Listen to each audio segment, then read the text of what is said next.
Hey guys and gals, catch a memory this week. I was flying solo, doing a little bait rigging, showing you guys some techniques and things that I like to go out there and catch the fish with. But I'll tell you what, a lot of good calls. Had some fantastic calls, a lot of good information you guys and gals aren't going to want to miss this week's show. Enjoy. Memory Outdoors right here on WWBC. I'm Captain Jim Ross, and we appreciate you tuning in every Saturday morning to Catch a Memory Outdoors.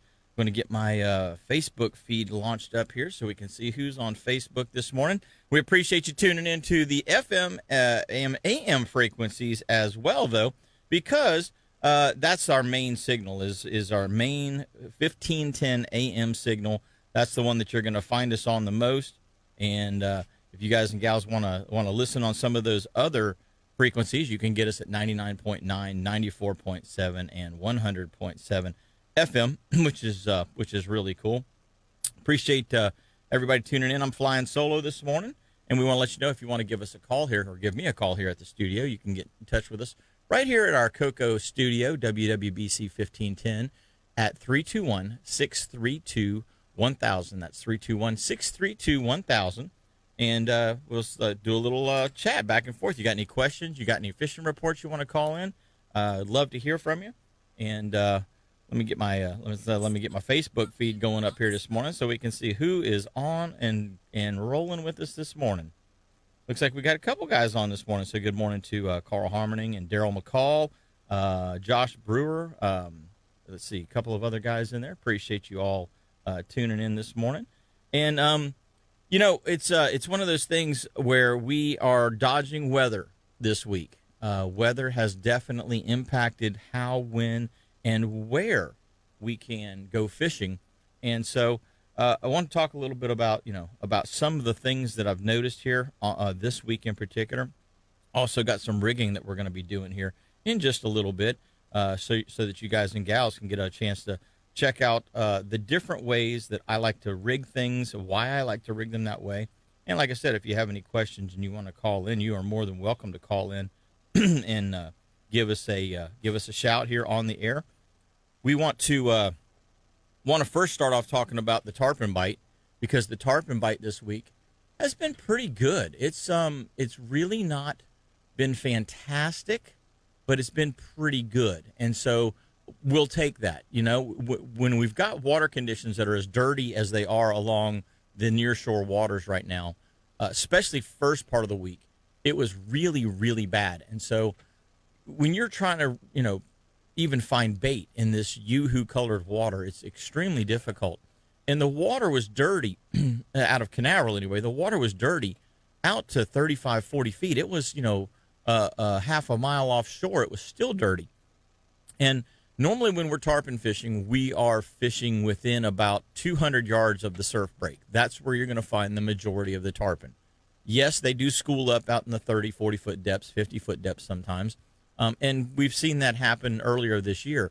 But most of the time, tarpon want to be right in the surf. That's where the majority of the bait is, the menhaden, the mullet in particular, because the mullet run, the spring mullet run that was supposed to happen in late April to mid-May is finally happening now in mid to late June. So this is kind of interesting. We've got the striped mullet that are coming up the beach. There's a few silvers mixed in them, but mainly striped mullet, and there's lots of them. So you guys and gals can see them cruising up and down the beach when you're out there at the beach. I would recommend that if you see bait fish in the water, don't go in above your knees, because there's a lot of sharks. So, and like you all know, New Smyrna Beach is the shark bite capital of the world, and Cocoa Beach is, got a couple of them there too that they get bit once in a while. So it's one of those things where if you see bait fish in the water, stay out of the water, because it's not a good place to be. So like I was saying, the tarpon this week, I've fished them in the lagoon and I fished them out on the beach. And most of the fish out on the beach they're strings. They're little stragglers and strings. They're not schools per se. Normally by this time of the year, the water along the beach is extremely clear, and we have a really good population of menhaden that show up in June and through about mid-July. This year, the menhaden have not really showed up from about Cocoa Beach north through Ponce Inlet. So it's been very difficult to get bait fish, if you will. If you don't net, like if you're coming out of Ponce, you need to net mullet inside and bring them down the beach to find those tarpon, or fish them in the inlet or in the backwaters up there. That seems to be the key to it right now, is going to where the bait fish are. Obviously, that's the key to any type of fishery, but in particular, the tarpon that we see between Cocoa Beach and Ponce Inlet, those fish are not sitting around. They're not in a happy place. They are transitioning from one place to another. So they're on the move, and you have to intercept those fish as they're coming up the beach. Now, I've talked to a couple of guys. Spence Wise is a friend of mine. He's been targeting them. He and his friend Ed on both live bait gear and on fly, and he's been doing pretty good on fly, actually, which is a little surprising to me because the conditions have been so dirty most days that it makes it very difficult to see the fish. However, on the incoming tide, the water is cleaning up just a little bit. You're getting this weird striation or stratification of the water where somehow some cleaner water is getting pushed in over the top of that dirtier water. And so when you run up and down the beach, you'll actually see a mud trail behind your boat as you're running. But that cleaner water up top, the tarpon at times, especially from up through the bight, around the tip of the Cape and up to the false Cape, those fish are getting up into that clean stratus of water. And you can actually sight fish them, which is, a really neat opportunity to be able to do. It's almost like keys fishing, where you have fish coming down the outside edge on the Atlantic side, on that 5 to 6 foot of water on those clean flats, and you get to present your bait or your fly to those fish. And Spence and his buddy Ed have been doing that on fly, and it's pretty neat to see them because they've been very successful with it, which is not usually the case around here, because the fish don't normally ride that high in the water column. Normally, if you're in, let's just say 12 to 15 feet of water, which was what I would call an average depth to find tarpon, the tarpon are down 6 feet, 5-6 feet in the water. They're halfway down in the water column. And with these fish coming up and getting in that top 1/3 of the water column, or that top 1/4 of the water column, it gives you that opportunity to present a fly to them or an artificial lure to them. Captain Glenn Austin has been doing just that as well. He has been throwing small dart baits like the Saltwater Assassin Little P&V or the Little John from Mirror Lure. Those two baits those two lures have been very productive for him. He's been catching quite a few fish on that little bait, and it's a straight-tailed bait, which is interesting. We're going to go into in just a little bit. We're going to go into different types of plastics, soft plastics, and why, when, how to try and use them. But one of the things that's neat about a straight-tailed bait is that it has very little action. But tarpon don't really seem to like action in a bait in many cases. Tarpon like a bait that's just moving in a straight line, maybe varying, zigzagging just a little bit. But an erratic retrieve, in most cases, is not really what a tarpon's looking to feed on. So Glenn is having his customers cast these baits out and just slowly reel them back to the boat. If you guys have ever fished a DOA Terrorize, it's the same principle. It's a bait that really doesn't have a whole lot of action to it, but yet is very effective on catching tarpon.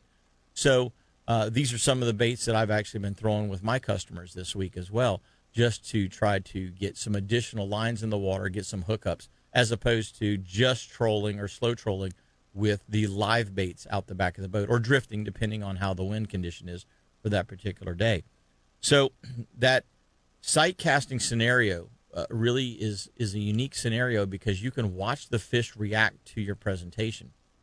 Now, the one thing with tarpon, it's all about your angle. This happens with redfish, this happens with drum, this happens with speckled trout on the flat. If your angle's not right, the fish don't respond to it properly. If you see the tarpon and he's coming towards you, that's perfect, because you can cast the bait. Let's just say that you are standing on the bow of the boat and the fish is coming straight at you. You can cast the bait just to the side of the fish out in front of him just a little bit, and then slowly let that bait swing into the line of sight of that tarpon. So as the tarpon is making a straight line towards you, and hopefully he stays in a straight line, you cast 3 to 5 feet to the left or to the right, and then as you can manipulate your rod tip simply by moving it one way, left or right, and steer your retrieve into the path of the tarpon. Now you want it to be right in line, and typically it's just a straight retrieve, just a straight reeling, maybe just a little variation in the rod tip, lifting it and lowering it just a little, but no real twitching per se, and definitely no hard jerking, nothing that would make a very erratic type of a retrieve with your lure. So just a straight, you want it to look like a needlefish. If you watch a needlefish swim, they swim very straight. You want it to look similar to that. Tarpon like that retrieve most of the time. I would say 80% of the time you're going to catch a tarpon on that style of retrieve. 20% of the time you're going to catch or catch the attention of a tarpon by using a little more erratic retrieve. A twitching, hard jerking type of a scenario, more like you would for speckled trout or something like that in the flats. So you can watch the fish's reaction. When he sees it, he immediately does one of two things. He either doesn't like it and he veers off and peels away, and most of the time goes down as he peels away. Or two, he likes it. And obviously that's the retrieve you want to see. So he comes up and hits the lure. Now, here's the critical part. Drop the rod tip. When you see him commit towards the lure, if you can see the lure, you can see the fish. When you see him commit to it and he actually inhales it, drop your rod tip and give him slack immediately. The fish is going to turn to the left or to the right just a little bit. You look at which way he turns, put your rod tip in the opposite direction of where that fish is going, and then you apply pressure and start to stick him, because you're not going to hook that fish. 95% of the time, you are not going to hook that fish if he's swimming straight at you. The lure is just going to come right back out of the fish's mouth. All of those hard, bony plates that are in there, especially in the roof of his mouth, he's taking his tongue and he's squishing that lure against the top of his mouth to kill it. And then as he turns, that's how you can get the hook to slide across that bony section and then get into one of those areas of cartilage around the bone. So your angle is, you have to create a different angle to make the hookup successful. And you don't have to necessarily have a big hook. I mean, we have times where you're sitting there looking at the fish and you're going, man, this is a 100-pound fish. I need to use a 5/0 or 6/0 size hook. And instead of using a 5/0 or 6/0 size hook that you're probably going to miss the fish with, or it's not going to stay hooked up, if you drop down in size to a 2/0 or a 3/0 size hook, especially if it's a little jig head, you're going to get a better hookup ratio. And think of it like this. If you are handling some wood and you get a splinter in your finger, is it easier to get a bigger splinter or a smaller splinter out of your finger? Well, a little bigger chunk of wood, you can kind of grab it with your other finger and pop it right out. A little sliver of wood, though, you can't get it out. You got to go get a needle and start trying to slide it out like that, and then get some tweezers and pull it out. That little thing gets under your skin and you can't get rid of it. Well, think of that when you're tarpon fishing. A small hook, if it penetrates, is harder for the tarpon to get out of his mouth. So we're going to go into a little bit more of this here in the next section, but we're going to take this break right now. And when we come back, it sounds like Captain Mike Mann might be on the line. So it sounds like we're going to get a Mosquito Lagoon report. So don't go away. Captain Mike Mann and myself, Jim Ross, will be right back with Catch a Memory after these messages. Appreciate you tuning in every Saturday morning right here to Catch a Memory Outdoors. This segment of the show is presented by Lamb Deck, and we appreciate those guys up at Lamb Deck. They make a fantastic product, and they stand behind it. Actually had some issues from sun-related issues, and didn't really realize that this could potentially happen. If you leave a boat sitting and it's hot enough, long enough, and you get this reflective glare off the inside of the hull onto the deck of the boat, you're getting like a double amplification of sun, because it's getting straight sun and it's getting this reflected sun off the inside of the gunnel. And so I had a little piece that actually kind of looked like it got melted, if you will. Well, no fault of Lamdex, but they replaced it for free. They said, hey, it got damaged. We're going to replace it for free. And I tell you what, that's a company that's standing behind the product that they're putting out there, even though it's not their fault. That was, in my case, I don't really put a boat cover on my boat. I'm using it way too much to put a boat cover on it. So the 1 day or 2 days that it sits and the sun can get on it like that is just, it just happens. But they took care of it, and I was really appreciative of those guys up at Lamdeck for doing that. So I'm telling you, man, if you want a great product and the company is standing behind the product, give those guys up at Lamdeck a call. It's real easy to get a hold of them. 321-505-4888. That's 321-505-4888. And get some custom EVA non-skid decking on your boat today. Guys and gals, we're going to go to the phone lines. We've got Captain Mike Mann calling in this morning. Good morning, Mike. Hey, good morning, guys. How are you today? Doing good, man. Doing good. How about you? Dude, I am losing weight. I am donating a lot of blood to the no-see-ums this morning. It is slick calm out here. You need me to come up there with my little Pathfinder. Yeah. I tell you what, people make fun of that old 50 that I've got on that thing. It's a 1998 Yamaha 50 horsepower motor, 2-stroke, pre-mix, oil, and gas. But I'm telling you right now, man, when the no-see-ums are bad, you fire that thing up and it clears them out. Yeah, I think I'm going to buy a smoke machine to keep on the boat. Well, because, I've got a thermocell, but that really doesn't help with the no-see-ums. Interesting. It'll help with the mosquitoes, but does not help with the no-see-ums. And you know where I'm sitting. I'm sitting right where you were a few days ago. Oh, there's one right in front of me. Oh, did you get my little video? I did. I'll tell you, they are not as thick today as they have been. We've seen a few, and the tide's probably getting close to switching. But they don't seem to be quite the numbers we've had here. So I think we're going to run down and check some other locations. Gotcha. See what we can find. Gotcha. I just got a report that there were some on the beach, but we're not going to run on the beach. We're in the little boat today. So we're going to stay inside. I hear you there. Mike, I was talking in the beginning segment of the show about tarpon fishing and about live baiting and as well as, using lures and flies and things like that. And, with tarpon fishing, you have to find where that fish wants to be, where he's happy. In fish that are in a stationary position, say they're holding in a current in the inlet or something like that, you need to get in their feeding lane. And, you don't always recognize that. So, what is one tip that you would give the guys out there when you see tarpon rolling and you're thinking, oh man, it would be cool to catch a tarpon. Let's go see if we can get on them. What would you tell? How would you tell a guy to approach that scenario? Well, stay out of the spot they're rolling at. Get up from it, especially if you're in a spot that's got current like where I am right now. If you've got a spot that's got some current, get up from the spot where they're rolling and get your bait down there in their face. Keep it in their face, and that's typically going to get you bit. I see a lot of guys sit right where the tarpon are rolling in what we call their happy spot, and they're not going to eat when you've got a bait in their face in their happy spot because they feel the boat there. Yeah, very, very good. Yeah, very good advice. Don't get too close with your boat, and like you say, presentation is everything. You want the bait to be where the fish are, not the boat to be where the fish are.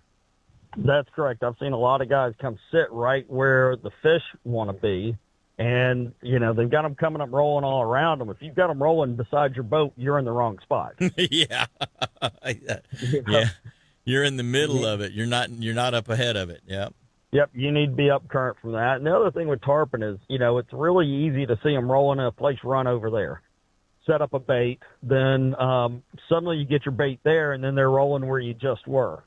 So moving around, with the exception of when the tide starts to slacken up, chasing the tarpon, they tend to, my belief is they swim in circles.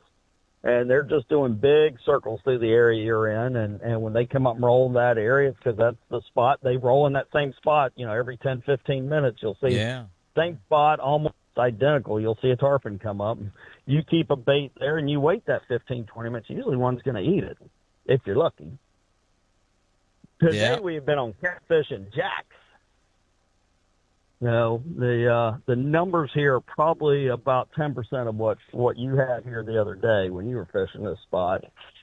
So that's telling me, well, something's changed. Something They've moved has definitely changed. Yep. Mike, I was wondering, when you look at current and tarpon and how they relate to current, a lot of times they'll look for a seam or a break in the current where they can get just out of the heavier part of the current and sit in a little bit easier, tidal scenario. Or someplace, like you say, they'll do circles. Like if there's a tide, like at an inlet, they'll kind of sweep out of it and then back into it.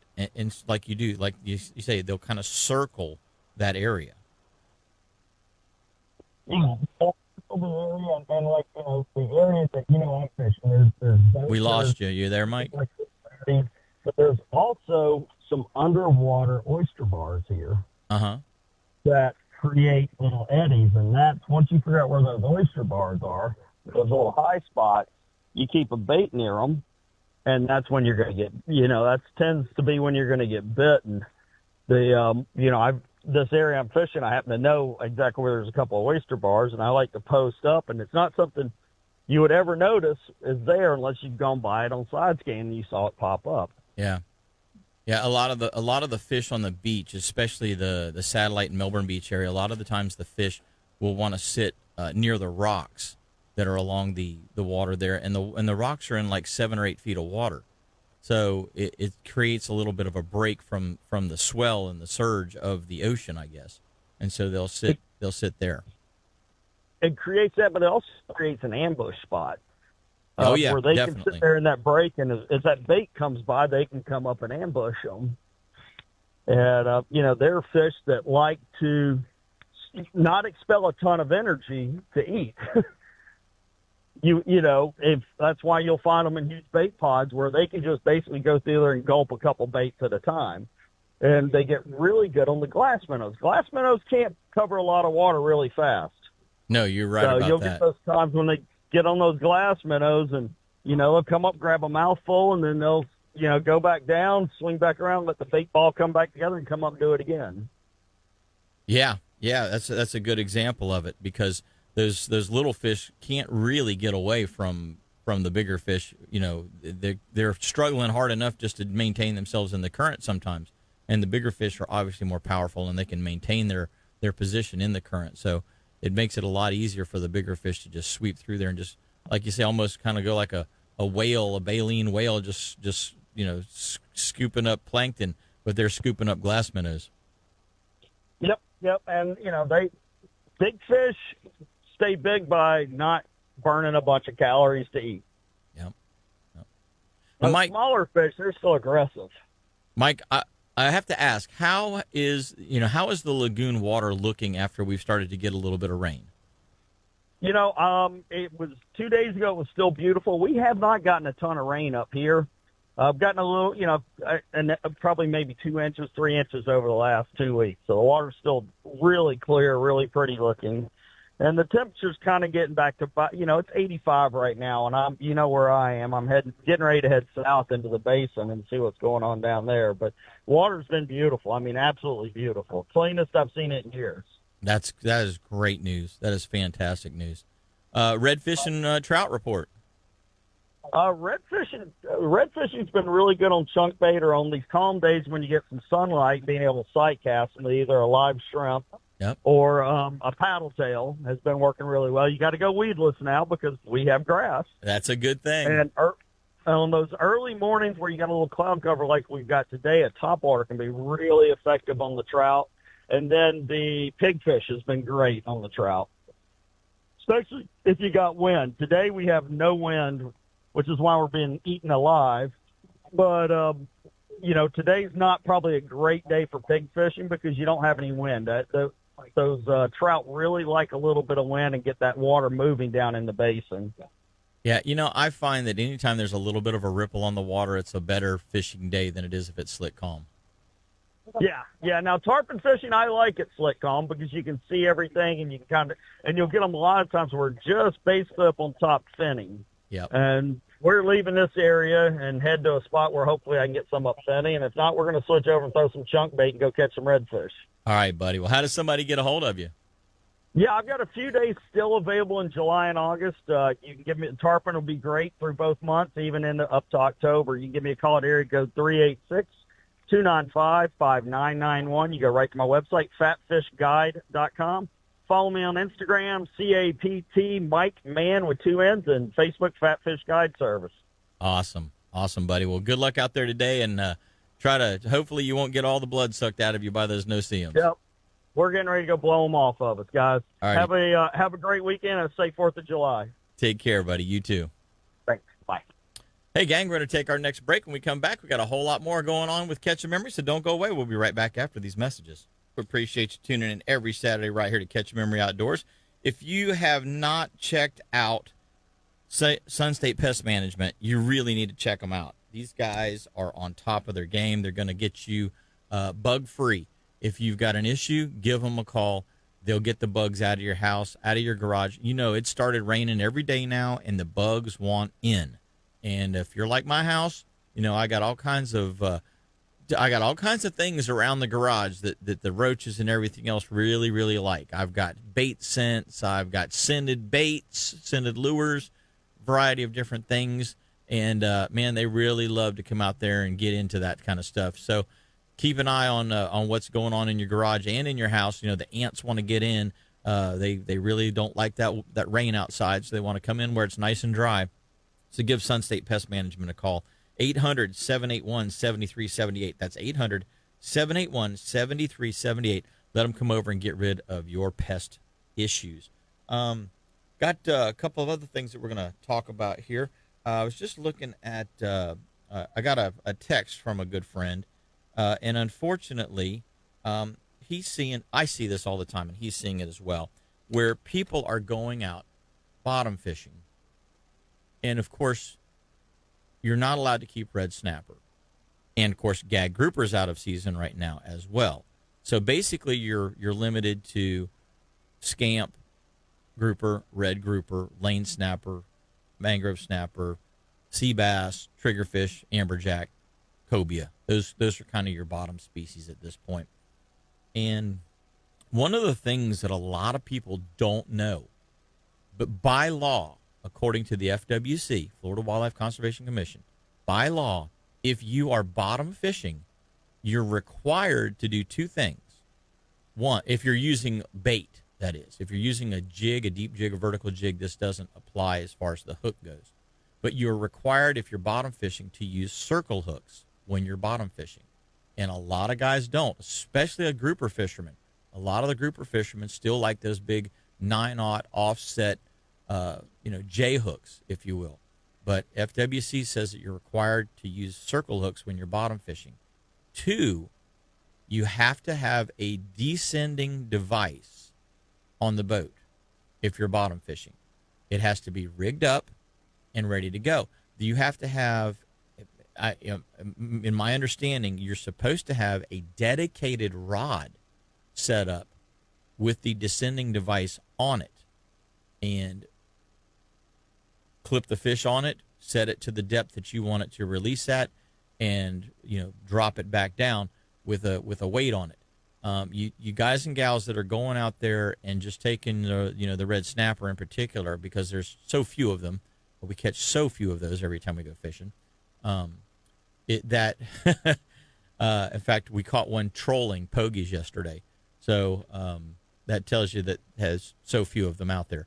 But in the case of the red snapper or any other fish that you pull up from the deep, you have to put them back down with a descending device, or at least poke their air bladder with a venting tool, which is a hollow needle that you put in, basically right in behind their pec fin, and you hit the side of their air bladder and you release the air out of the air bladder. One way or the other, you've got to get the fish deflated, because he's not going back down on his own. He can't. It's impossible for him to do that. So you have to deflate the fish. Deflating or descending him back down to where he came from makes him deflate. And that is the most effective way of doing it. And I'm almost positive that by law, if you're bottom fishing, you have to have a descending device set up on a dedicated rod so that you can send these fish back down so that we try and save them. So everybody will complain about not being able to keep red snapper, but I see this time and time and time again on the reef where guys just unhook them and let them go, and they float off like a balloon on the top of the water because they haven't properly released that fish. Or sometimes they'll even do something silly like take a knife and stick a knife in the side of the fish. Well, I guess if you're looking at, okay, I'm going to let this fish just float away on the surface and basically become shark bait, or stick a knife in his side, which basically he's still shark bait, you're not doing the fish any service. That's not even in my opinion, that's not even a feel-good release. Where you're like, oh, well, he swam back down. I vented him and he swam back down. No, you need to put him back down properly. So Sequelizer and a couple of other companies build descending devices. You can find them all over the place. If you want to see another device, there's one in the FWC rule books that you can look up, and it's like a big kind of a J almost, or a checkpoint made out of wire, and you descend it back down, then you kind of jiggle it a little bit, and the fish can come off of that little checkpoint of wire. It's kind of a stiff wire that carries it back down, and then you just wiggle the line a little bit. The fish can slide off the line, and he's down back in the depth that he came from, so that you can actually get that fish to have a much better chance of survival. Anyway, just wanted to point that out because that can be a serious problem, and that's not good because like you say, I see that happening all the time out on the reef, and the charter guys are some of the worst at it as far as not adhering to what the laws are. So don't just because you see somebody who's supposed to be a professional doing it this way doesn't necessarily mean it's right. Get yourself a descending device. Even if you're going on a charter, you can take one with you and put that fish back down properly. It gives them a whole lot better chance of surviving, so that we can actually have a red snapper season again one day, and we don't have all of these dead discards that are counted against the amount of fish that the recreational sector is allotted each year. That's why we only have one day this year, because apparently, according to the dead discards through angler surveys, the supposed or alleged dead discards, that's why we only have a one-day snapper season, because all of those other snapper that were caught and released, they take 40% of those and count it against the allocation of fish that were going to be set aside for the recreational sector. So, long story short, get a descending device, put the fish back down properly. Second case scenario, get a venting tool. At least have a venting tool. You can put them in your pocket. They fold up and go in your pocket. But sticking a knife in the side of the fish or letting it float off is doing nobody any good except the sharks. So just stop it.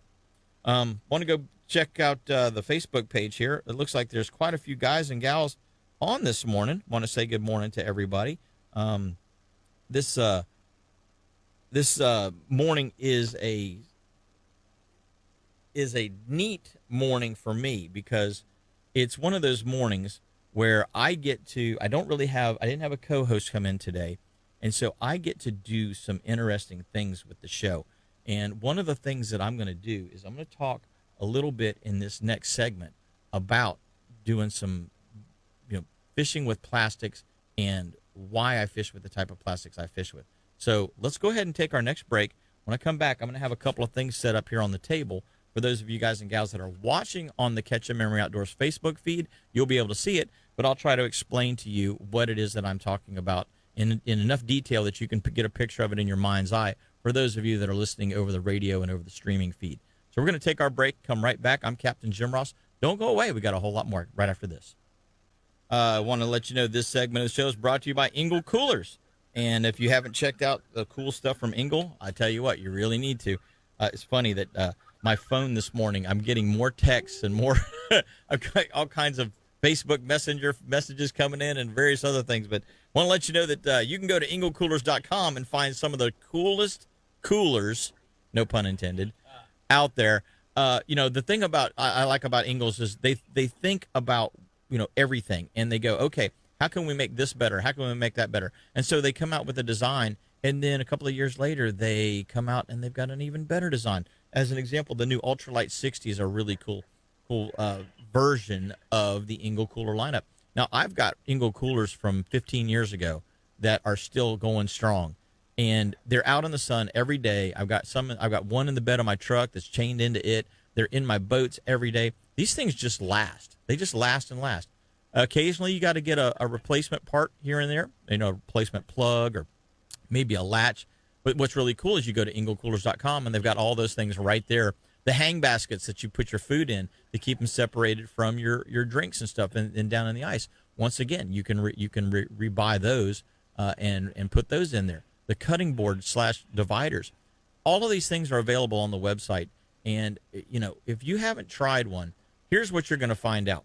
If you had an old school cooler, let's say an original igloo style cooler with very poor insulation in it, you're going to need a cooler that's about 1/3 less in size. So if you had let's just say you had a 105 quart igloo that you had in your boat to keep your drinks and your lunches and things like that, you're only going to need an 80 quart Engel. So it takes up a whole lot less space because it keeps the ice so much longer. You don't have to pack the thing with an extra 20 or 30 pounds of ice just to keep the same amount of stuff cold. Because the Engel is so efficient, it does that for you. So check them out, engelcoolers.com. You're going to like them. We're going to go to the phone. We got Captain Dave on the line. It's been a long time, buddy. What are you up to? I am out here sitting on the beach at Flagler surf fishing. I don't know how good you can hear me because the waves are rolling. I can hear the waves, but I can hear you too, so that's a good thing. You catching anything this morning? How's that? Well, I'd like to tell you I jumped a 180-pound tarpon, but that didn't happen. So No. I've got a couple. I've caught 3 whiting, small ones, 2 catfish, and a croaker. Well, that's a surf slam, isn't it? Yeah, I guess so. That croaker's out there. I just hooked him up through the nostrils. He's out there for some live bait right now. There you go. I tell you what, So you can take that catfish and cut him in half and throw him out there, and Mr. Shark will eat him right up. Oh yeah. I'm seeing some bait finally starting to move a little bit. I got the incoming tide, so it's supposed to be the peak hour, according to the solar tables, between 7 and about 9 o'clock. And I just saw a shark out there, just broke the surface. Very cool. So maybe I can catch him and have him for dinner. There you go. I'm not opposed to a black tip or a sand shark for dinner. No, you got that right. Yeah, just make sure he's 54 inches long or longer, and you can take him home. Yes, sir. Well, there's a bunch of little bait right here in front of me, look like little pilchards or something flipping around it right where the waves break on the shoreline. So I got my 2 12-footers out there. One's out further than the other one. We'll see what happens. Well, hopefully you'll get on them. You using shrimp, sand fleas, or fish bites this morning? Fish bites and sand fleas. The sand fleas are plentiful here, but I usually I got a little pompano rig with 2 hooks, so I got a sand flea on one and fish bite on the other. There you go. See what they want best. Boy, I wish I could say that the sand fleas were thick along Cocoa Beach, but they're not, because they take dirt from the inner part of the county and they truck it out and put it on the beach, and then they call it beach renourishment, but all it is messing the whole place up. Right. Well, they're restoring the beach here at Flagler right down the road from where I'm at Gamble Rogers State Park, and they're down there trying to reinforce it. But I hate to tell them, if Mother Nature wants to take that road, she's going to take it. You got that right. You can do all you want, buddy. You doing good, Jim? I'm doing good. It's good to hear from you. I'm glad that you're out doing some fishing, man. It's been a while. I know. We need to get out one day. I'll have to holler at you. I'm just I'm practicing retirement right now. I retire in 4 years, but I took the whole summer off, so I got another month before I go back to work. Oh, good for you, man. Good for you. So I'm enjoying it, man. Enjoying it when I can. All right, buddy. Well, we appreciate the report from Flagler this morning, and hopefully you'll continue catching some fish. All right, buddy. We'll talk to you. Good talking to you, Jimmo. You too, Dave. Right, Take buddy. care. Bye-bye now. Awesome. Hadn't heard from Capt. That was the Captain David Rogers. Used to run flat strips in the lagoon, and then he got his calling and came back to the teaching profession, and he's been doing that ever since. So helping some of those troubled youth and also special needs kids. So that's a really cool thing that he's doing. If you guys want to get involved, give us a call here, 321-632-1000. That's 632-1000. We've got a little bit of time before we get to the top of the hour. Wanted to also, I was going to get out some baits here. Want to get out some baits and just kind of talk a little bit about the different types of baits and why we use the different types of baits and that sort of thing, so that you guys and gals can kind of have an idea of what it is that Captain Jim has in his tackle box. And one of the things that I really like is a very, very small bait, and it looks like a glass minnow. And so Assassin, Bass Assassin / Saltwater Assassin / Panfish Assassin from Bass Assassin makes a bunch of different little baits. And I have here a little 2-inch version. I'm going to get the dark one out because it'll probably show up a little better on camera. No, I'm going to get the light one out because I don't want to open that package. So let's get the light one out here. So we have these little baits that are tiny little paddle tails, and they're called a crappie dapper. Little 2-inch bait. And for those of you that are looking at it on the air, I don't know if you can zoom in on that, but that is a little 2-inch crappie dapper bait. And that imitates a glass minnow, a small pilchard, a small fingerling mullet really well.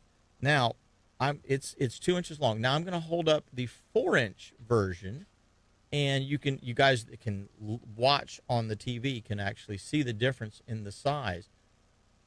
As far as bulk goes, it's double the thickness and about double the length of the 2-inch bait. So you have to decide, what is it that the fish are feeding on? A lot of times you'll see, in particular, you will see tarpon. I know we've been talking a lot about tarpon this morning, but you will see tarpon, and tarpon, let's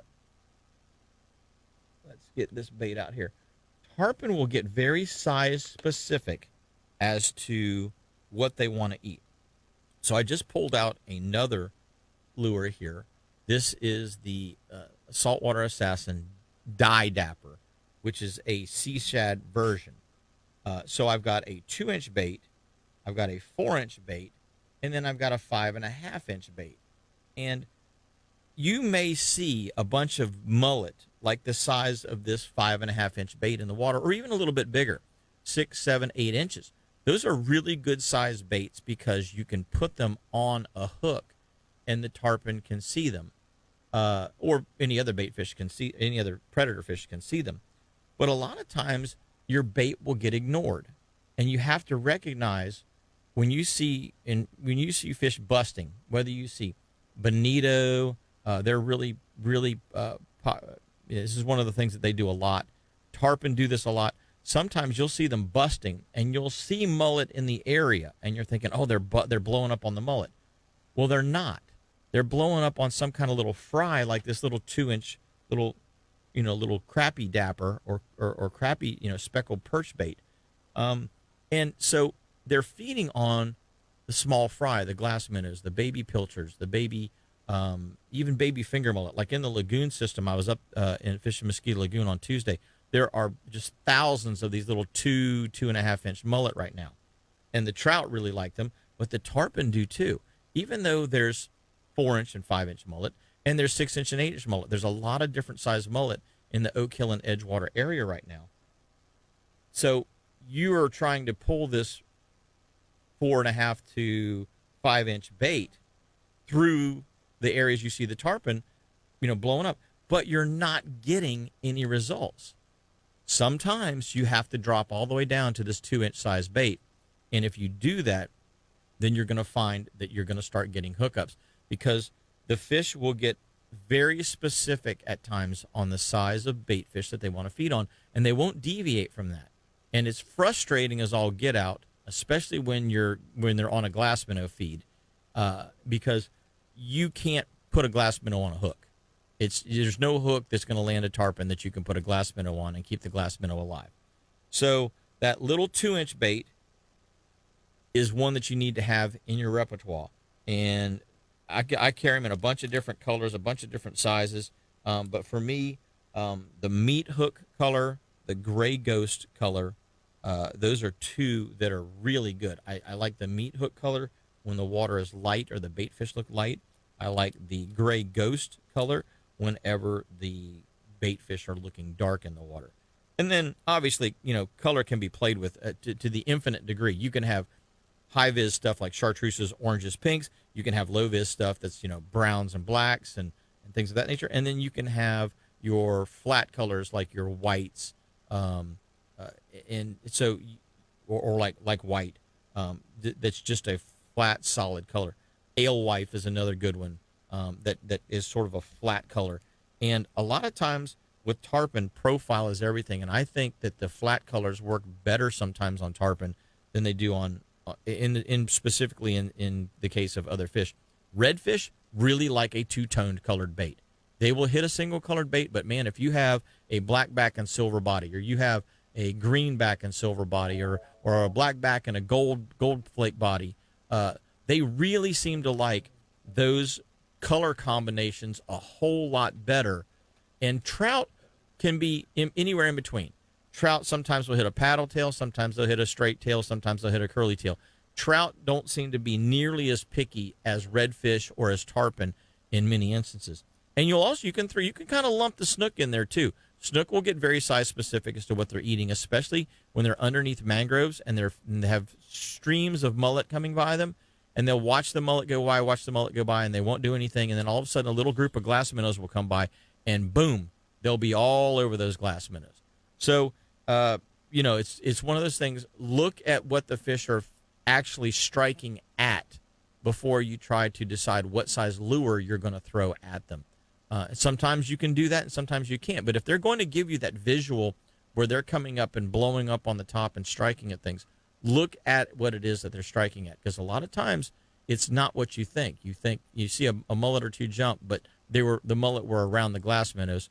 And sometimes it's vice versa. Sometimes they want that big bait, especially big trout and big snook.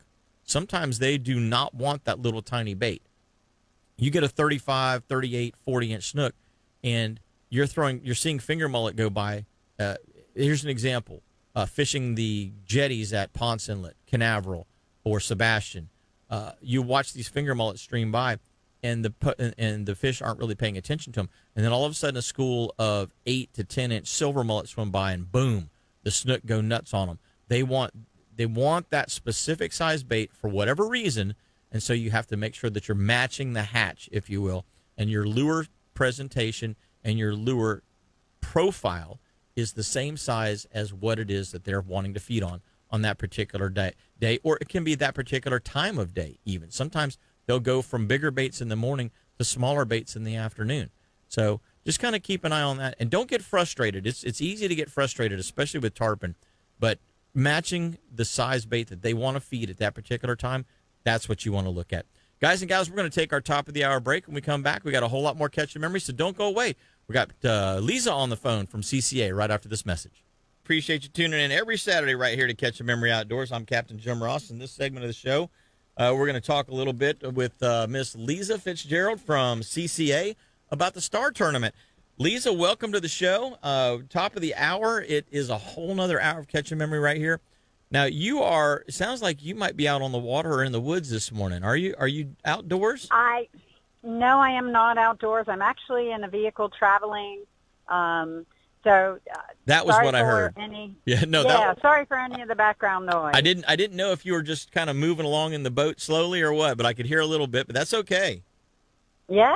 Well, I do want to share with everyone that we have had some fish entered in the Star app. Unfortunately, none of those fish were properly verified and could not become eligible to win. So we have all of the major prizes still available. We have the Contender. We have the Deck Cat sitting on an infinity trailer. We have the Spider, the Microdraft Skiff sitting on an infinity trailer, all powered by Yamaha. And then we also have that Can-Am Sea-Doo package available. I just want to remind everyone we have an amazing, absolutely amazing promotion in order to provide you another incentive other than winning a brand new boat. Get yourself registered before the 4th of July, and you will receive 2 complimentary tickets, raffle tickets, for the Can-Am Sea-Doo package that is available. That's a $50,000 package available. The Can-Am Defender and the Sea-Doo Fish Pro Trophy. We will provide you with those and do a drawing of those. So you don't even have to catch a fish. Just enter the competition and you have a shot at winning something amazing. That is so cool, Lisa. And like you said, there are tagged CCA Star Florida redfish being caught every week. 13 to date. Every week now they're being caught, sometimes more than one a week. And nobody is registered to win these prizes. It's amazing to me that people are actually like losing the opportunity at, like you say, a $50, $60, $80, $100,000 prize because they didn't spend $40 to get registered. Well, and sometimes I say this is a fun tournament. Everybody's in it for fun, but I would tell you, you pick up your official measuring device, whether you pick it up from Strike Zone, whether you pick it up from West Marine Academy, any of the local bait and tackle shops that carry them, on the measuring device are the steps and procedures that you must follow when you catch a tagged redfish. It's not rocket science. It's a very simple process, but know the rules when you do catch a fish. Yep. Just know the rules. Yeah, if you simply read that measuring device, it will keep you in the clear. I'll tell you what else, Lisa. Yesterday, I had longtime lifetime supporter Ed and his family out, and he actually won at the ICAST last year. He won a fishing charter with me out of the CCA booth. How cool! Yeah, so I got him and his family out yesterday, and they all had their measuring devices, and so here's something that I wasn't quite sure of, and I didn't have my reading glasses with me, so I didn't read the rules on the measuring device. I know that tarpon need to stay in the water, and that the photo needs to be with the measuring device in the picture with the tarpon. Don't want tarpon to come out of the water, no matter what size they are. What about kingfish or barracuda or things that are sharp? It specifically states in there, as long as the measuring device is in the photo, like with a kingfish, like with a barracuda, you have the opportunity to take the picture and submit it into the competition without having to handle that fish. As long as we can see, and it specifically states that in the rules, if it's a shark. Yes. You don't want to grab that shark and try and put it on the measuring device. Right. Just get a picture of the fish with the measuring device in the photo. So a lot of people were concerned about that, and I've had people ask me about that. And I told them, I said, I think it's exactly what you said. As long as the current year model measuring device, because they're all different colors so that you can tell them immediately when they're in the picture. As long as the current year model is in the picture with a fish like a king mackerel, where you maybe just want to pull it up next to the boat, get a picture of it, and then dehook it if you're not going to keep it, or a barracuda, same kind of scenario, shark, same kind of scenario. As long anything as like that. Yeah, yep. It's, catfish, anything. Yeah, you don't want to put yourself in danger trying to put him in the boat, lay him on the measuring device with his nose exactly on the line, and no, that's not what you want to do here. And some people don't. I have a lot of people over the years who like to fish, but they don't like to touch the fish. And this is why this competition is so great. And even in the conservation division, when you have small trout, when you have small redfish, small snook, just leave the fish in the water just so I can see the measuring device in the photo. Use your dehooking tool and release that fish. Don't handle it. Don't put it on the measuring device. just release it. Yep. It's a real simple process, and it specifically states that in the rules.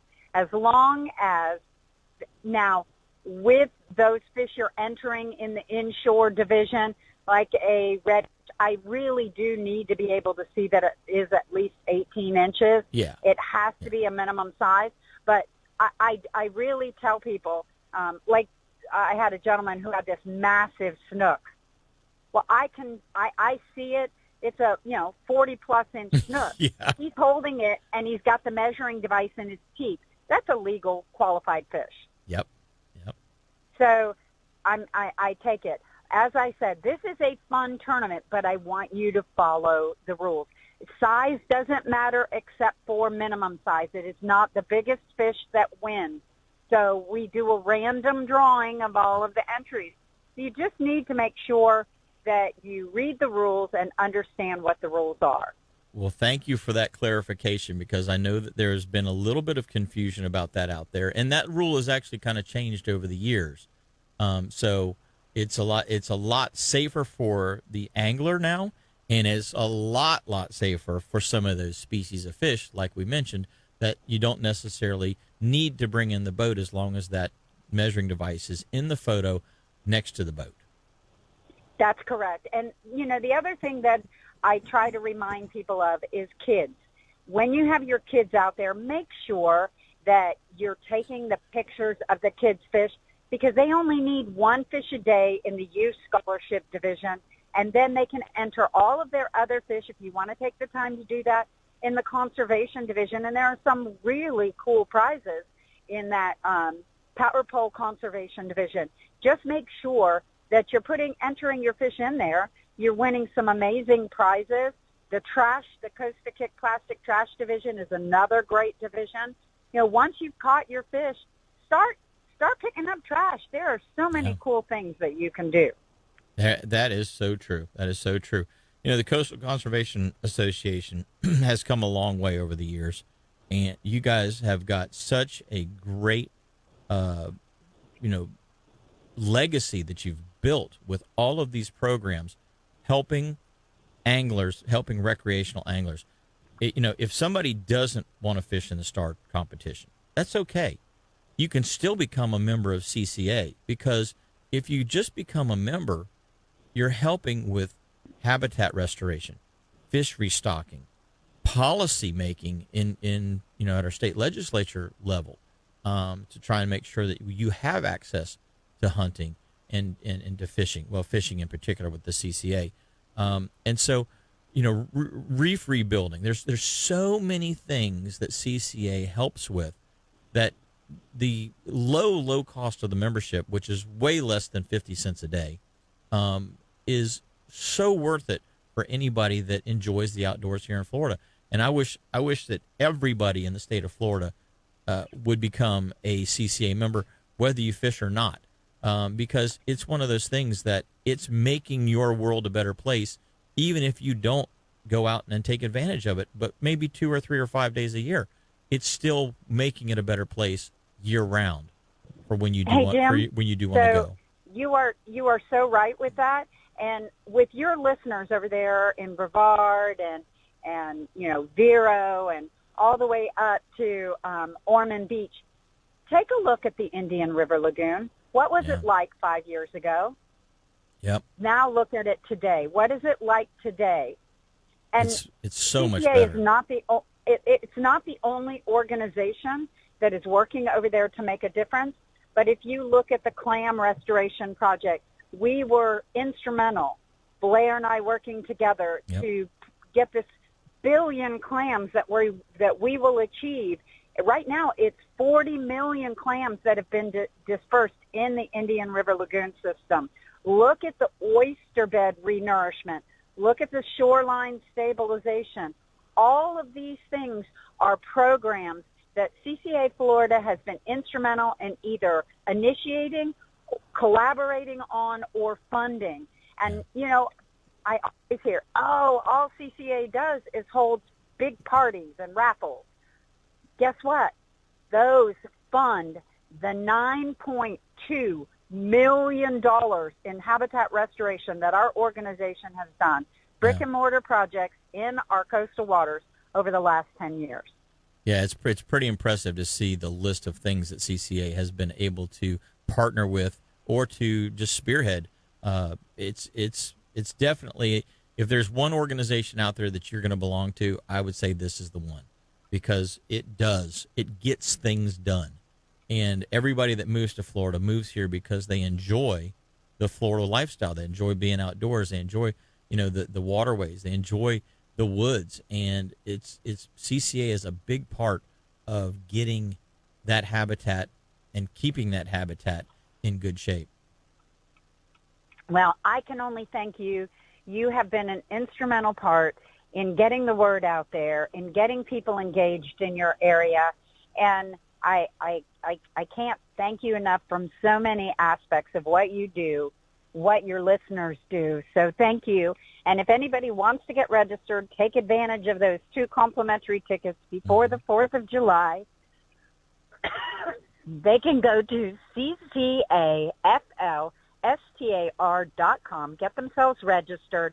It's only $80, but 40 of that is in raffle tickets. So really, it's only $40.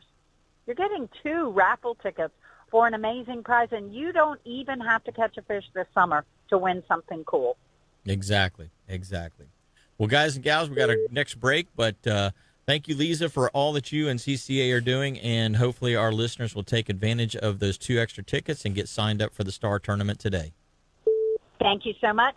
Have a wonderful weekend, and I hope somebody out there on your coast catches a star-tagged redfish. Me too, Lisa. Thank you so much. Bye-bye now. Take care. Mm-hmm. Hey, gang, we're going to take our next break. When we come back, we got a whole lot more Catch a Memory coming at you, so don't go away. We're going to be right back after these messages. I was just scrolling through the Facebook feed here, and a couple of things that we want to let you know about. Our friend Bo Bergeron was just letting me know, we were talking about descending devices and how they're helpful with the red snapper when you aren't allowed to keep them, and any other species of bottom fish that you're trying to get back down because they get bear trauma. So he says you can get a free descending device if you take a 10-minute class. I'll have to kind of get some more information on this, but that's kind of an interesting thing. So you don't even have to pay for one. You just have to take 10 minutes out of your day, and you get a free one. And then also, Lieutenant Delator with the Cocoa Police Department wants to throw an FYI out there, and he says Lee Winter Park, which is in downtown Cocoa, the boat ramp in downtown Cocoa, is going to be closed on the afternoon of July 3rd and all of July 4th until the morning of July 5th because they're going to be setting up for fireworks. So if you guys are planning on going out in your boat, either late on the 3rd through the morning of the 5th, just remember that park is going to be closed and you need to launch somewhere else. So thank you to Lieutenant Delator for that PSA for you guys and gals out there. Want to go to the phone lines real quick? We got the brassy hooker, Brad Spalding, on the line. Good morning, buddy. What's going on? Good morning, Captain Jim. What's going on, buddy? Everything good? I am doing good. You know what? I was thinking to myself, I have not seen you in a minute. And it's about time. It's about time we get back together and do something, even if it's just have some lunch or something. You know what I mean, buddy? Yes, sir. I'll tell you what. I currently got a pig problem on my hunting lease, so let's go. I'm in. Say no more. Say no more. I'm ready. Well, good deal. Yeah, let's definitely go do that. So you know what? We got the Jimmy Schick Red Snapper tournament coming up. And yes, sir. That is going to be on July the 12th. And, Jimmy was one of those guys. He was instrumental in having fun. And that was just the underlying theme of Jimmy his whole life was let's just go have some fun. And he used to do some silly stuff with red snapper. He used to go out there and catch them on Barbie rods and all kinds of other crazy things just to prove a point to see if he could do it. And this tournament is sort of one of those things that's memorializing, let's just go have fun like Jimmy would. Exactly. This year we are paying 5 places in a snapper. We are paying 3 places in grouper, 3 places in amberjack. Heaviest cobia and heaviest mangrove snapper gets you $500 from Handler Fishing Supply. one of our main sponsors, and they will also be working all the raffles. We have raffles from companies all over Brevard County.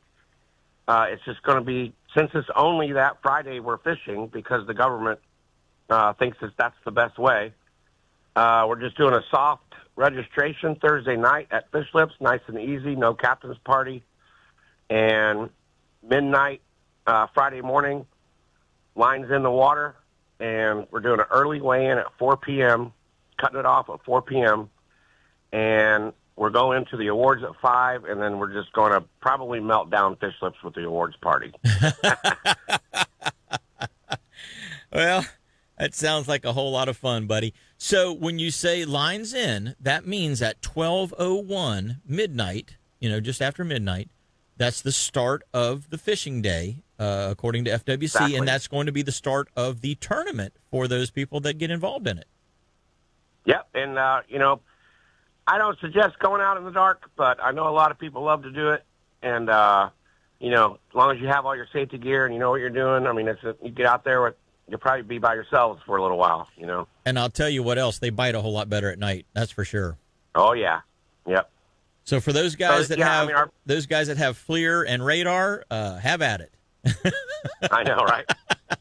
Our big three sponsors, Florida East Coast Real Estate, Starbright is providing captain's buckets again for everybody with it's like $100 worth of product per bucket. He's also sponsoring the biggest cobia for $1,000. Wow, and, that's awesome. Yes, yeah, and Fish Lips, of course, Handler Fishing Supply, and all the list of people that just step up every year, and it's almost the same people that we started with in the beginning that make this happen every year. That is so cool. So how do they register? So July 11th, Thursday afternoon at Fish Lips at 5 p.m. Okay, so Come in, register, and either have dinner or have a drink or whatever. Get out of work. Get out of there. Come by. Grab a entry fee. Get signed up, and have fun on Friday, and have a safe Friday that day for sure. Yes, sir. And then you said weigh-in starts when? Weigh-in will start at 1 p.m. Probably, actually, no, let's do 12 p.m. Okay. And we'll, like I said, we're going to end at 4. So I'll be standing on top of Fish Lips, and my number will be on your registration form. If you're running behind or whatever, you're mouth of the port, as long as I can see you at 4 p.m., we're good to go. So if you're not quite to the Fish Lips dock, make sure that you call Brad on his cell phone or text and say, here I am, I'm in this boat, and I'm waving my arms, or I've got my hat in my hand, and I'm slinging it around so that you can see me. I'm within visual sight. Well, thanks. Last year we had a guy doing zigzags, and he was easy to spot. So. Yeah. Well, I tell you, we're not here to ruin anybody's day. No. But I mean, come on, guys, get in there by 4 and weigh in. Let's have a good time. Here's the other thing, Brad. This, the donations that come from this are to a very special fund, and that's the main reason for putting this together. Jimmy passed away from an issue, and this is helping. Yeah. So Jimmy passed away waiting on an organ transplant. Yep. So our main goal is to raise organ donation awareness. We all throughout the year, people reach out to us, car crashes, deaths in the family. We bought a little girl an insulin pump not too long ago. And I mean, they sent us a video of her opening the box, and she knew exactly what it was, right? And she was so happy. We made that happen. People waiting on transplants, they're very hard to find because of HIPAA and medical laws or stuff, but yep. I'm telling you, we'll get the grass mowed. We'll do whatever we can for them to help awesome. Out. That is awesome. Doing good in the community. I tell you what, fishermen giving back, that's an awesome thing. And to be able to do it on a day that Jimmy had so much fun on, it's just a great way to remember him as well. Buddy, thanks so much for the call this morning. We appreciate it. All right, love you, Cap. All right, you too, buddy. Take care. And I will be in touch for the pig hunt. Time to do a little swine and dine. Pulled pork platter. That's exactly right. Guys and gals, want to let you know that I just got a text from a good friend of mine, and John Sorensen, and he says that if you go to return EM, I should say, returnemright.org, so returnemright.org, you can watch you can get the free descending device after going through that little program there. So that is a really, really great help for anybody that's going to be offshore fishing at any given time, because it's imperative that we put the fish back down so that they are either in good shape for the next time you get out there and you're allowed to keep them, or they get big enough, because they were too small, they get big enough to be able to keep, whatever the case may be. Putting them back right, returning them right is a great thing. So we'll also want to let you know we got to do a couple of things here. Star Bright product of the day. I know we have talked about this particular type of product in the past, the Startron that goes in your gas to keep the ethanol out. Well, Startron also makes a diesel enzyme treatment, and that enzyme treatment is extremely effective on keeping your fuel system clean in your diesel vehicle. And as well as I do that diesel trucks can have problems typical to their particular type of fuel, where they get slimes and gumming and things of that nature. And so what's really cool is they make a product that's enzyme based that will help clean that up and keep your fuel system super clean. If you got a diesel boat or a diesel truck that you're pulling a boat with, check out the Startron diesel treatment, because it is one of the best out there. The other thing we're going to do is go to the fishing and boating conditions real quick. Southwest today, going east by this afternoon. You might even get a little southeast to it at 10 to 15. But this morning it's starting off as southwest at 5, or variable, no wind at all. Seas are 1 to 2 feet with a dominant period of about 8 seconds. All of the buoys are reporting less than 2 feet right now. Some of them are even 1 foot. So there's not any kind of wave height to really be concerned about. Afternoon thunderstorms you do have to worry about. Yesterday, I was about 20 miles south down towards Melbourne, saw some clouds starting to darken up to the north, and by the time I was able to get back to the port, it was, dropping some lightning bolts pretty close within a mile or two of the port. So keep an eye on that if you guys and gals are getting out there chasing tarpon, chasing kingfish, chasing these other fish. Keep an eye on the weather, because come 2:30, 3 o'clock, it's going to start, and by 4 or 5, it's on you. So make sure you get back to the dock before then. Surf temp is 84 degrees, 85 degrees, pretty much all up and down the coast right now. Low tides 8:25 a.m. this morning, high tide at 2:52 p.m., and another low tide at 9:06 p.m. at Canaveral tonight. And the best times to go hunting and fishing, according to the Soul Lunar tables presented by All About Archery, is 7:09 p.m. to 9:09 p.m. tonight. We're just coming out of a minor this morning, a major this morning, but that's going to be your major for this evening. And then a minor at 1:48 to 2:48 p.m., right there in the mid-afternoon, just before those thunderstorms kick in. We're going to take our next break, and when we come back, we've got Kyle Weaver calling in from the other side of the Atlantic Ocean. You guys and gals don't want to miss this. We're going to be right back with Captain Kyle and myself, Jim Ross, after these messages. Don't go away. Appreciate you tuning in every Saturday morning right here to Catch a Memory Outdoors. I'm Captain Jim Ross, and I want to let you know this segment of the show is brought to you by Petrucci Insurance. And, we're coming into that time of the year. It's hurricane season. Man, make sure that you got yourself, make sure you got the right coverage, because if, God forbid, we do get a storm that comes through here and you get a little damage, it can really be costly. So give Petrucci Insurance a call and make sure that they have got you tightened up on your policy and you're covering exactly what you need to cover. You're not undercovered. You're not overcovered. Those are very, very important things. So 321-632-1200. That's 632-1200. Give Petrucci a call. They also do auto, boat, a whole bunch of other kinds of stuff. So give them a call and let them try and find you the best possible price on a policy with the best coverage today. We're going to the phone lines. We got Captain Kyle Weaver on the line this morning. Good morning, buddy.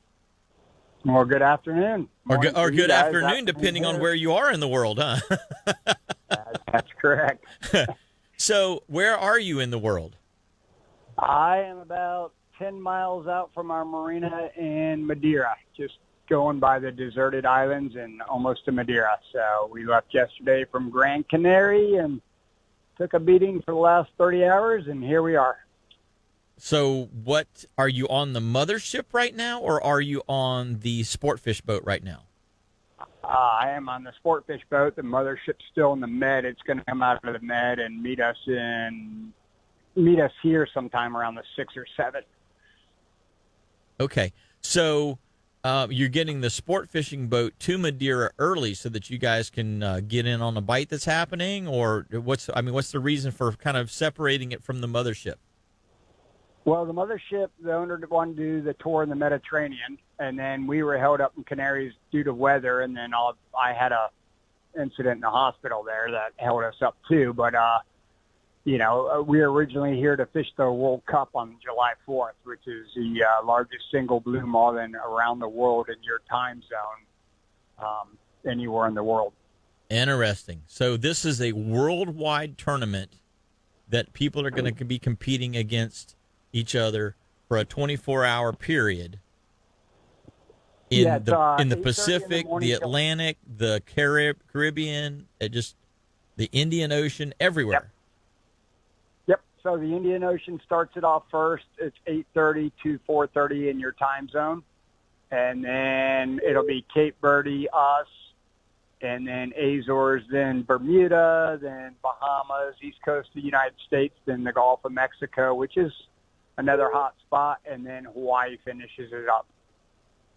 That is so cool. So cool. So there's no one really fishing over in like Japan or off of Australia that's in this tournament?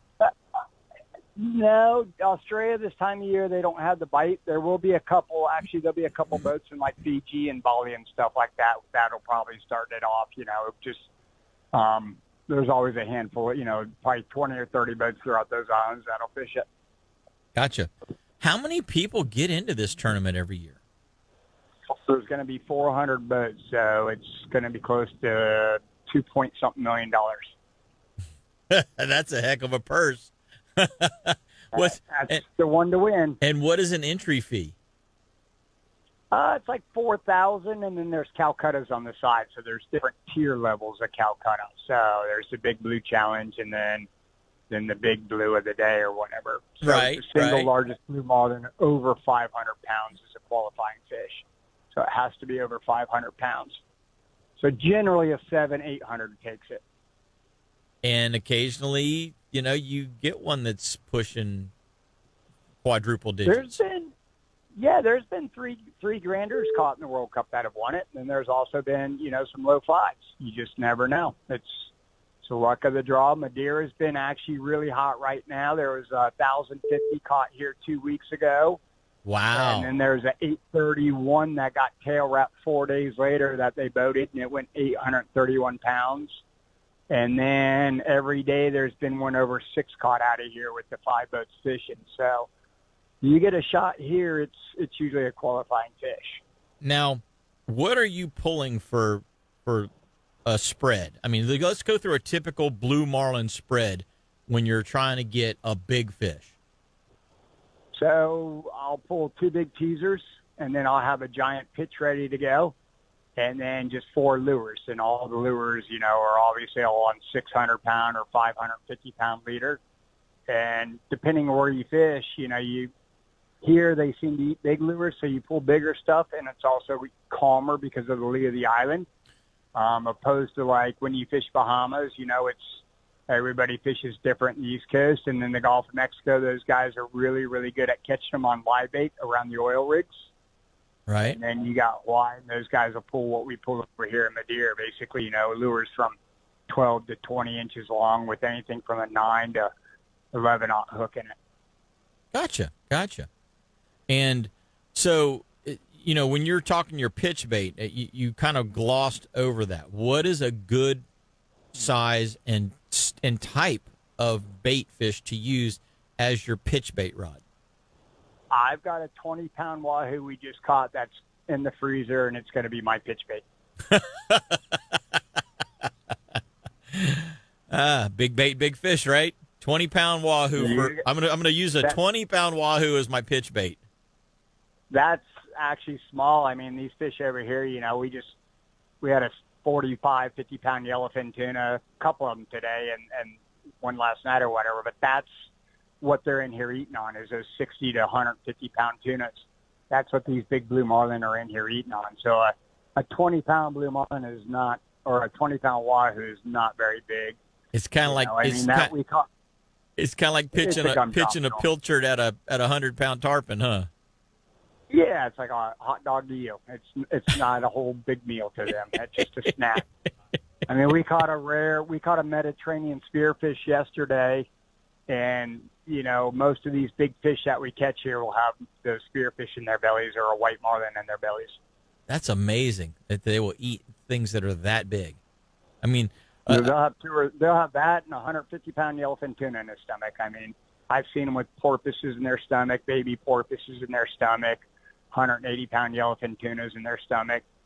So, problem is you could pull bigger lures, just your hookup ratio fails with the bigger lures. So you have to kind of keep the lure small enough where you get a better hookup. So you try and pull something that creates the biggest disturbance that looks huge but is actually smaller. Gotcha. So a big cupped face chugger style plug tends to be slant heads, plungers. I mean, you mix it up. You got some, it's just like everything else. Something that's blowing a big bubble trail and giving a big profile, but yet isn't overly cumbersome when they get it in their mouth. Correct. And, a lot of times these fish will come up on just a plain bullet style lure that's just doing nothing back there, and it's just an easy snack for them. And sometimes that's all they want. Sometimes you open up your refrigerator and you're starving, and sometimes you just want a snack.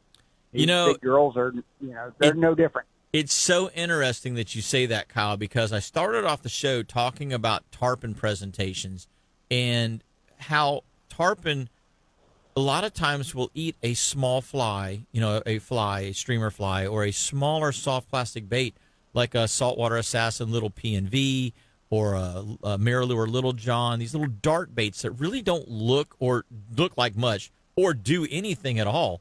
But for some reason, the tarpon decide, you know what, hey, that looks edible, and I'm going to just give me a little snack on that thing.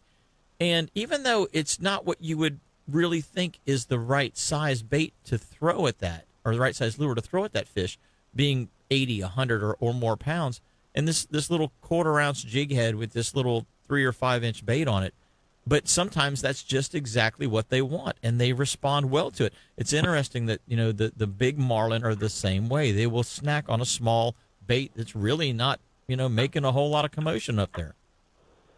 Well, I mean, what we say in the marlin world: elephants eat peanuts.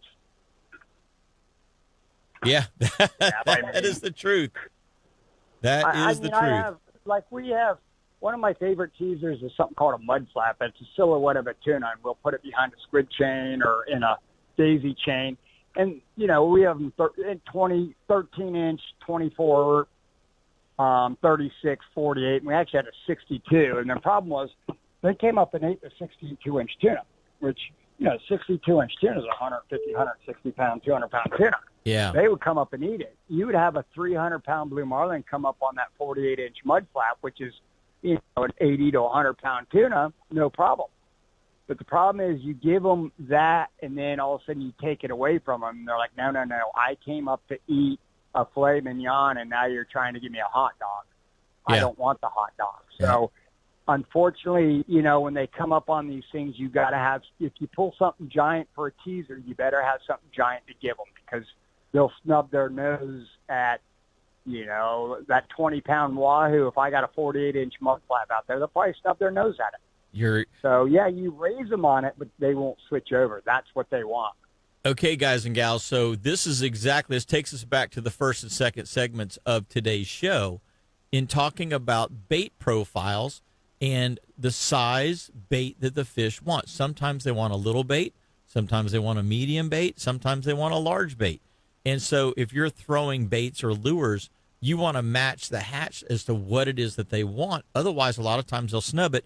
Kyle's saying that blue marlin in the 1,000-pound class, for 300 to 1,000-pound class, are no different in that when they get locked in on a size bait, sometimes something else is not what they want, and they'll refuse it. It's kind of interesting. It doesn't really matter where you're fishing in the world, Kyle, or what you're fishing for. Fish are fish. That's it. And it doesn't matter. You got to just see what, and that's why you got to give them options. It's no different for the guy back home going out to the buoy line or going king fishing. Sure, you're going to have your kingfish rigs tied up, but you need to have a couple other things because you just never know what the opportunity presents. One of the biggest wahoos I ever caught in Canaveral, we're blackfin tuna fishing behind the shrimp boat, and a 103-pound wahoo shows up, and I had a piece of number 9 wire, and he ate my tuna in half, and he wouldn't eat anything. Catch another tuna, he comes and he ate the blackfin tuna in half. I cut a piece of blackfin tuna, boom, catch a 103-pound wahoo. That's what he wanted. That's what he wanted. But I was ready. I didn't have to twist up that piece of wire. I was ready for it. You just got to have all your options. You never know when you'll see that triple tail floating, or you're out there king fishing and a schoolie dolphin or a 50-pound dolphin comes swimming by. You got to have something ready to throw at them. Exactly. Well, buddy, good luck. Hopefully we'll get a chance to hear you calling us next week saying that you won the Blue Marlin tournament, the world. What is the name of this worldwide Blue Marlin tournament? It is called the World Cup, Blue Marlin World Cup. It's July 4th, and you can go online, and there's actually a live feed all the way through. Robert Navarro Fly he'll be live the whole time, calling in hookups, calling in, and you can go in and check around the world, and it'll show boated fish, and then when they weigh it in, sometimes it takes us 6 hours to get to a scale. So just because a fish is boated doesn't mean it's going to be weighed within an hour. He's pretty good at saying, their ETA is an hour and a half out or whatever. But, yeah, go online and listen to the World Cup. If you're not doing anything, check in regularly, and you can see what's going on around the world. It's, Cape Verde's been hot. Bermuda's won it a few times. Cape Verde's won it, I think, the last 3 years, and actually had a good run of fish. Madeira's won it several times. The Gulf of Mexico has been known to win it, and then Hawaii's the next one because, Bermuda and Hawaii have the most boats in one single location fishing. Gotcha. Gotcha. But Madeira, mark my words, the fish are here in Madeira, and I would not be surprised if you're going to see a fish come out of Madeira this year. Well, good luck in this Blue Marlin World Cup, buddy, and hopefully we'll talk to you next week, and you'll be still celebrating that win. I hope so. We're getting ready to start fishing hard here, so I'm excited to get back on the water. All right, brother. You take care and be safe over there. Yep, and be safe. I know there's tons of Sahara dust coming across when we're in Canaries, but hopefully it knocks that hurricane forming up down there for you guys. But watch out. Here comes the dust. I haven't seen the sun in 9 days. Wow. It's just been overcast, glowing gold, orange dust. All right, brother. We'll appreciate the heads up on that. Yep. Have a good one, guys. We'll get our Star Bright boat wash and wax out and keep the boats and the cars and trucks clean.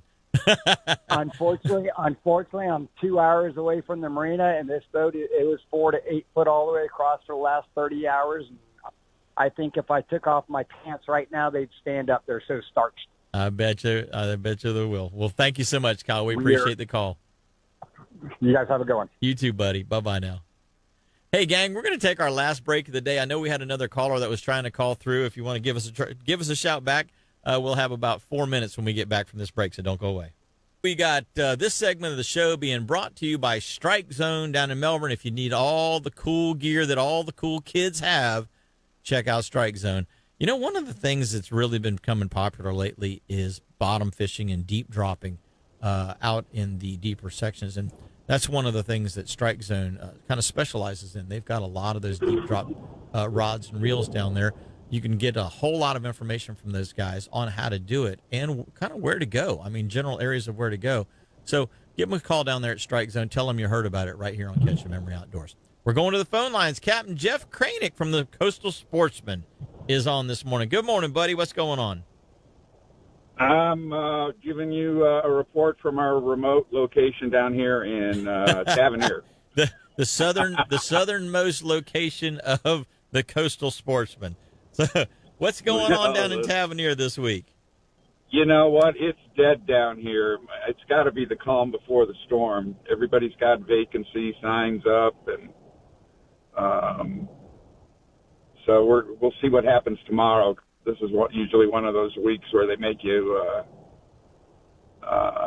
stay for 7 days. Well, what's interesting is that you can actually find a place to dock and get into at Lorelei. Yes.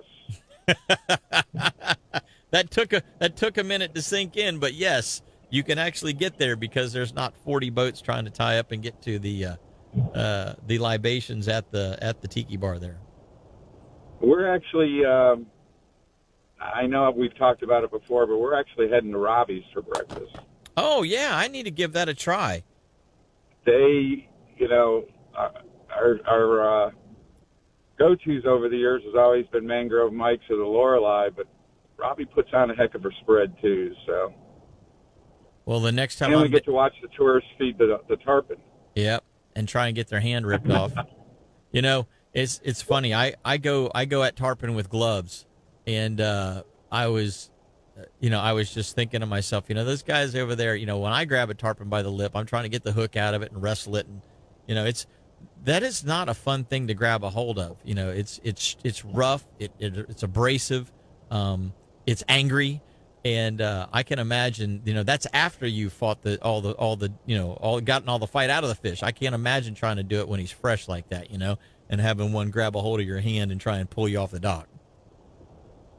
Well, especially down here when you're actually fishing for them, not only do you have to worry about the hook, you got to worry about the shark underneath the boat trying to get to the tarpon. Yeah. They do get on them down there. They do that. But there was a announcement that the public boat ramps are closed this week again. And I know they're closing them for mini season too. So if you don't have some place to put in privately, don't bring your boat because you won't be able to launch it. Won't be able to launch it. Yep. So Jeff, do you have your boat with you this week, or are you just down on a shore vacation? Nah, I'm down for the month. Okay, so you got the boat in the water, ready to go. No, I do not, because my new power pole showed up this Friday. Oh, gotcha. And we got it hung on the boat, but we have not got it working yet. So I was just trying to get down here. Gotcha. Well, I'm sure that we could probably find somebody that knows how to finish wiring that thing up, and maybe even deliver it. It's a piece of cake to wire. You need two people to hang it. So, okay, well, hey, I just wanted to give you guys a quick call. We'll talk to you next Saturday and give you more of a fishing report. I do know I've been told it has not been windy, and they've gotten a lot of rain down here, the stuff that we were supposed to get last week. Well, hopefully that kind of alleviates that hypersalinity and temperature issue that we were seeing when we were down there the last part of May, with the water temperatures being in the 92, 93 degree range and hypersalinity up in Florida Bay.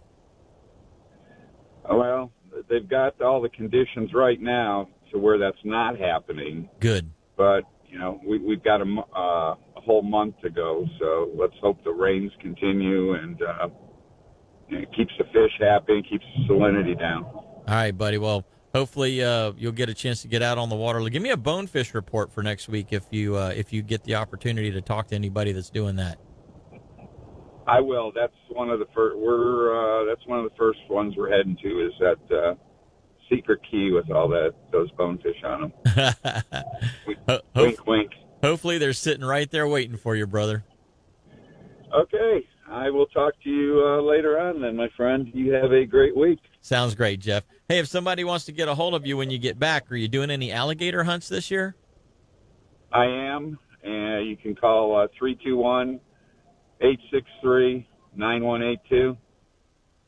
Fantastic. Or catch me on the web at the Coastal Sportsman. All right, Jeff. Appreciate the call this morning.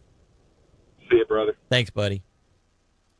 Well, gang, I tell you what, it's been a it's been a heck of a show today. We've had a lot of great calls. We appreciate you guys and gals that do participate in the show when you get the opportunity to do that. Appreciate all of you guys coming in on the Facebook feed as well as the private text to my phone. Let's see here. I've got one last thing. I've got Ray Ayala, and it says the 10-minute class is that's what he was asking about for the descending devices, and that was at releaseemright.org for Ray Ayala and anybody who might have missed that particular portion of the show. That's how you can get your free descending device, take care of those fish, put them back in the water. Hopefully we'll start to get a better season if everybody starts joining in and doing this the right way. So till next week, guys and gals, I'm Captain Jim Ross. Do exactly what I'm going to do. Get out there and catch yourselves a memory this week.